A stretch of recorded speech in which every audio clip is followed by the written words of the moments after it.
Kung sa akin ka na lang kaya muna tumira? Ha? Sa unit mo? Oo, kesa naman palaboy-laboy ka dito. Grabe naman sa palaboy-laboy. Pero seryoso ako, Liam. Sa akin ka muna tumira. Ayos lang sa akin. Hindi na, Arya. Masyado ako na marami natutulong sa akin.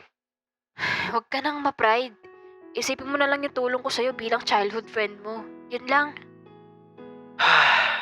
Sige, pero sa isang kondisyon. Ano? Bawal tayong magtabi sa higaan. At bawal din yung masyadong malapit. O magdikit kapag nasa loob na tayo ng unit. Dapat malinaw yung boundaries natin kapag nandun na tayo.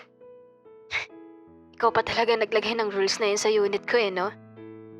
I-make sure ko lang na hindi ka lalabag sa rules natin. Oo na, sige na. May isa pa pala. Ano na naman? Ako magluluto, maglilinis ng unit mo at maglalaba. Ayokong nakatira lang ako nang wala man lang ginagawa. Yun lang pala eh. Sige, kung yun yung gusto mo. Hinatid ko siya doon sa unit ko at iniwan siya doon. After nun, pumasok na ako sa trabaho. Dahil ayoko magmukhang palamunin lang dito, ginawa ko kumuha ko ng basahan at naglinis. Kahit malinis naman yung unit niya, pinunasan ko lahat ng pwedeng punasan. Yung TV rack, yung lamesa, pati yung mga bintana. Pagkatapos, pumunta ako sa kusina niya. Binuksan ko yung ref at nakita kong puro delata at instant noodles ang laman. Napakamot na lang ako ng ulo eh. Wala talagang pinagbago tong babaeng to. Hindi pa rin marunong mag-grocery ng matino. Chinek ko yung wallet ko. May natira pa naman akong konting pera. Lumabas ako para mag-grocery. Gusto ko pag uwi niya mamaya, may masarap na dinner siya makakain. Yun na lang yung tanging paraan ko para mapasalamatan siya sa mga ginawa niya para sa akin. Buong hapon akong hindi mapakali sa opisina. Panay ang tingin ko sa clock ng desktop ko. Iniisip kung anong ginagawa ni Liam sa unit ko. Pagbukas ko ng pinto ng unit ko, amoy agad yung bagong lutong ulam. Liam, anong niluto mo? Teka, sinigang na baboy? Yung favorite mo? OMG! Thank you, Liam! Sa sobrang saya ko, gusto ko siyang yakapin. Ang kaso bigla naman siya kumatras. Up! Yung rules natin. Sorry. Tara na, tayo na. Umupo ako noon at nagumpisa ng kumain. Teka nga, saan pala galing tong mga to?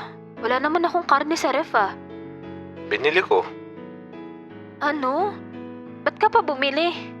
Siyempre, pambawi ko sa'yo. Tsaka nakita ko yung laman ng ref mo. Puro instant noodles at dilata. Alam kong tamad ka magluto. Pero hindi naman pwedeng ganyang kinakain mo lagi. Hindi naman sa tamad. Alam mo naman wala na akong time para magluto. Sus, kahit naman dati ganun ka.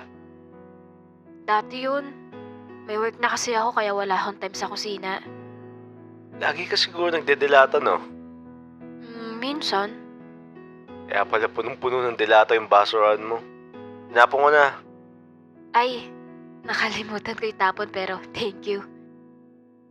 Wala yun. Basta simula ngayon, hanggat nandito ako, bawal ng puro delata. Masama yan sa katawan mo. Lalo na, puyat ka pa naman minsan sa trabaho. Grabe. Parang bigla ka naging nanay ko O sige na, susunod na po. Pusin mo na yan. Iwan mo na lang dyan pagtapos mo. Ako na maghugas. Pagtapos ko, pinanood ko lang siyang kumilos. Gusto ko talaga ako yung gagawa nun pero hinayaan ko siya para naman di niya isipin na may utang siya sa akin. Kahit labag sa loob ko na gawin niya yung mga bagay na yun, hinayaan ko na lang. Oh, ba't nakatayo ka pa dyan? Hindi ka pa ba magpapahinga? Bawal bang panoorin ka? Sinasabi ko sa'yo, Arya. Yung rules natin. Ano ba? Bakit na puro paalala ka sa rules natin? Kahit noon pa naman, alam ko naman may gusto ka na sa akin eh. Uy, kapal naman ng mukha mo. Ikaw kaya unang umamin sa akin nun. Ako ba? Parang hindi ko maalala. Ikaw kaya? Kapal na ito. Wala naman talaga akong gusto sa'yo nun. Eh, bakit ka umamin? Ano yun, napilitan ka lang? Hindi. Tsaka, ano yung sinabi mo nun nung nasusubik tayo?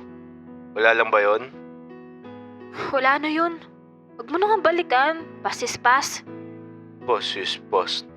Kaya pala di mo makalimutan yung pangako ko sa'yo. Oo na, sige na. Tulog na ako. Sige, tulog ka na. Hindi naman lagi mong ginagawa kapag wala ka nang masagot eh. Dami mong alam. May pasok kasi ako. Maaga ako bukas. Tsaka, yung pangako mo, naalala ko lang yun kasi mahilig ako sa memories. Hindi dahil sa'yo.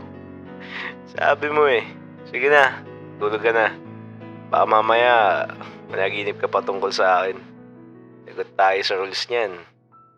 Kapal talaga. Good night.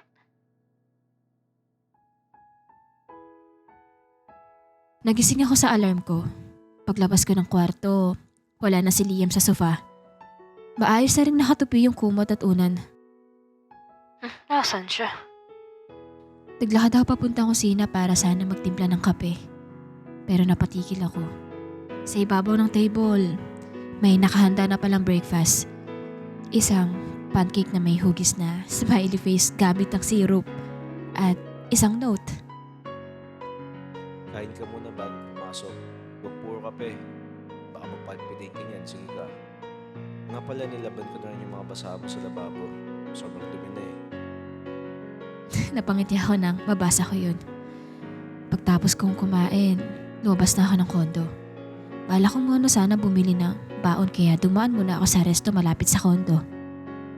Nag-order ako at nagantay sa tabi.